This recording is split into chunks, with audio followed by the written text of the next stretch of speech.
Howdy folks, Josh here with Weekend Angler, and in this video I'm going to be showing you the two methods I use when snelling a circle hook, and I'm going to be letting you know which circumstances dictate the method that I use.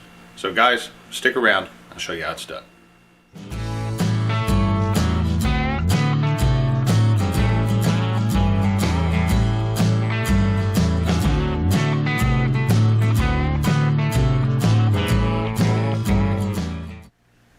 Alright guys, the first method I'm going to show you for snelling a hook is the one that I use 99% of the time.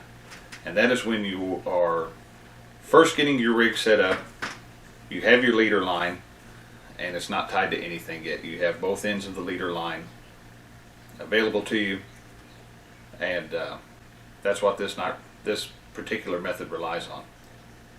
What you're going to do in a case like this is your hook, you're going to pass your leader line through the eye of the hook from the front to the back. Let it hang down like so.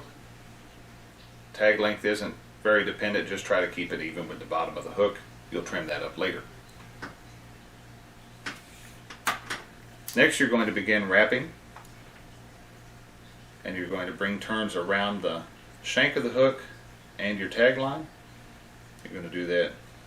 There's 3, 4, 5, 6, and 7. When you come around the 7th time, see, we've got 7 wraps.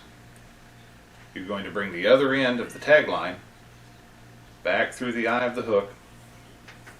This time you're going to go from the back to the front. Snug that up a little bit. Grab a hold of your hook and your leader line. Give it a good solid pull. That'll cinch those wraps down. That'll really get this knot into place.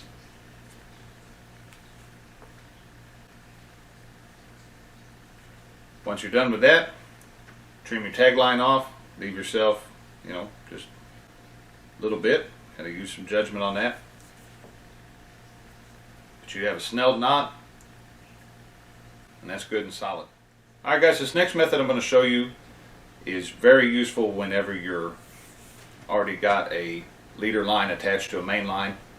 And an instance where you may use this particular method is you've busted your hook off, your leader line's still in pretty good shape, and you want to get a hook back on that leader without retying your whole rig. Or I actually use this one a lot when I am fishing a wacky rig for bass. I like to use a octopus hook to rig a Cinco wacky style, and I use braided line on my finesse rods, and I back them up with a fluorocarbon leader. So I already have the leader tied to the main line. I only have one end of the leader free. So to get this one started, it's going to be just like before.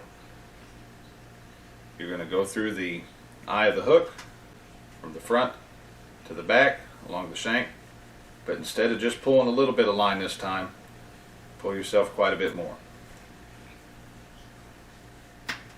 You're going to bring that around,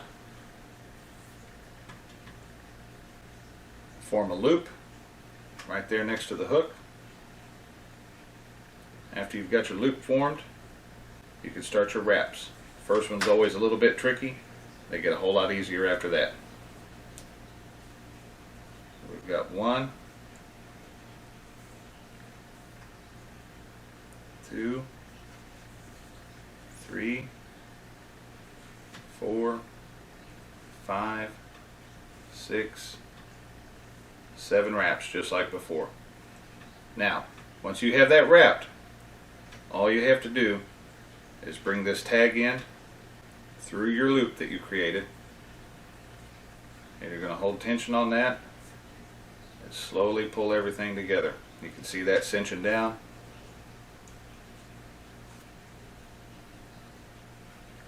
Give that a good tug,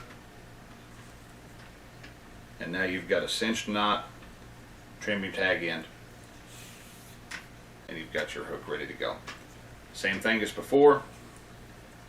Running your line through the eye that way gives you a trigger effect when tension's applied to the line. This knot will hold just as securely as the first method I showed you, It's all just the situation in which you would tie it. Well, folks, those are the two methods that I use when I'm tying a snell knot. Both of them are relatively easy to tie, as you saw. And just to review what we went over, the first method I showed you is I use when I have both ends of the leader line available. The second method I use when I only have one of those. So, guys, practice those. They're a good knot. They're a strong knot. And I promise you, if you start using those, especially with the circle hooks when you're catfishing, get familiar with these knots, get used to them, you will catch more fish. So guys, as always, thank you for watching my videos. Like, share, subscribe, leave a comment down below. If you have any questions about tying these snell knots, leave them down in the comments section. I'll do my best to get them answered for you. And now that I've got this big ocean hook, I think we're going to be having a few more knot tying videos here on YouTube. I know guys have asked me about those in the past, and it's just hard to take a regular size hook and shoot that with the camera and get anything that looks good, especially if I'm trying to show somebody how to do it. So, guys, until next time, we'll catch you out on the water. Appreciate you watching Weekend Angler.